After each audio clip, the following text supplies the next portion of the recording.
Boker Tov, nous sommes le 10 novembre 2021, c'est l'heure du premier journal d'information en direct de Jérusalem sur Radio Kalita.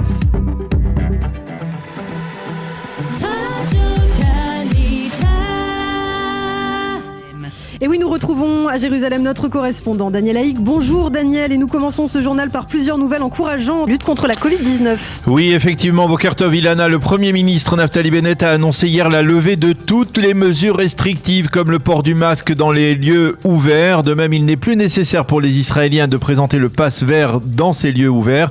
Le masque restera cependant obligatoire dans les lieux fermés. Par ailleurs, c'est ce soir que la commission d'experts du ministère de la Santé tranchera sur la vaccination des enfants de 5 à 11 ans et l'on estime que cette commission devrait valider cette campagne de vaccination pour cette tranche d'âge. À noter que l'on a franchi hier le seuil des 4 millions de personnes ayant reçu le booster, la fameuse troisième dose du vaccin Pfizer. Et enfin, sachez que l'on recense actuellement en Israël 153 malades graves dans tout le pays. 90% de ces malades n'étaient pas vaccinés ou leur vaccin avait perdu toute son efficacité.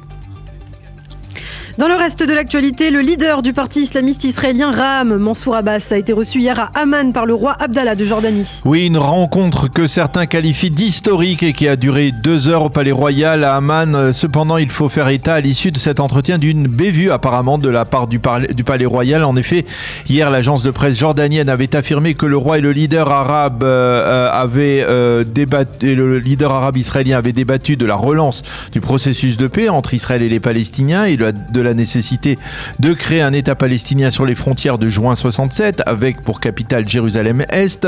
Or, ce matin, le Palais Royal a fait savoir au Premier ministre Naftali Bennett que lors de leur rencontre, il n'avait pas été question du processus de paix, que cette rencontre avait été une simple prise de contact à l'initiative du roi Abdallah. Il n'y a pas eu de dialogue sur le plan diplomatique, ont précisé les conseillers du roi, qui ont souligné que le communiqué diffusé hier soir par l'agence de presse jordanienne avait été publié par erreur. Dans l'entourage de Mansour Abbas, on précise que ce dernier avait prévenu Naftali Bennett et Yair Lapid de son déplacement à Amman.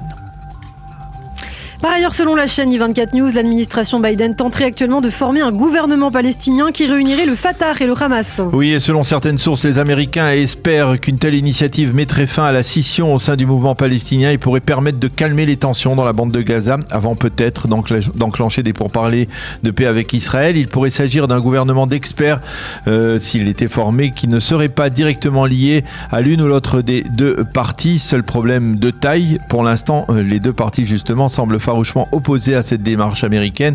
L'un des ministres de l'autorité palestinienne, le Dr Ahmed El Majdali, a affirmé que l'autorité palestinienne ne prendra aucune initiative de ce type tant que les Américains n'auront pas ouvert leur consulat général à Jérusalem.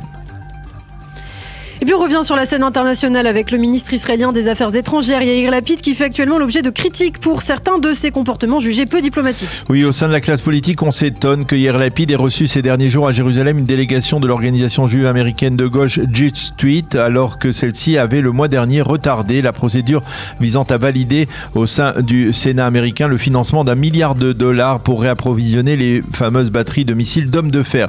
Réponse de Lapid, notre politique est de parler à tous. De même, ces critiques ont fusé après la décision de Lapid de boycotter le député des Français de l'étranger Meir Habib et de lui interdire l'accès au ministère des Affaires étrangères à Jérusalem. Motif, selon Lapid, une attaque verbale de Meir Habib contre Naftali Bennett lors d'une rencontre avec des députés français venus en visite en Israël il y a de cela plusieurs mois.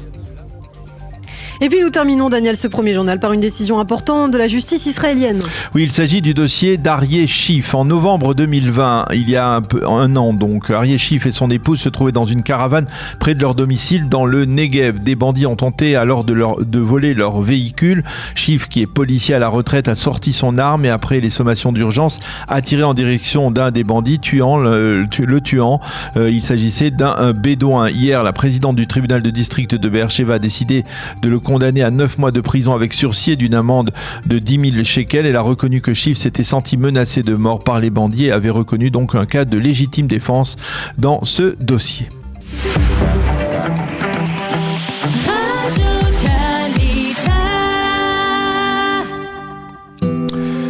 Une page météo pour clore ce premier journal d'information. Il fera toujours très chaud en Israël aujourd'hui, plus chaud que la moyenne saisonnière. Mais dès demain, on assistera à une baisse provisoire, on va dire, des températures en Israël. Il fera aujourd'hui 24 degrés à Jérusalem, 26 à Tel Aviv et 33 degrés à Eilat.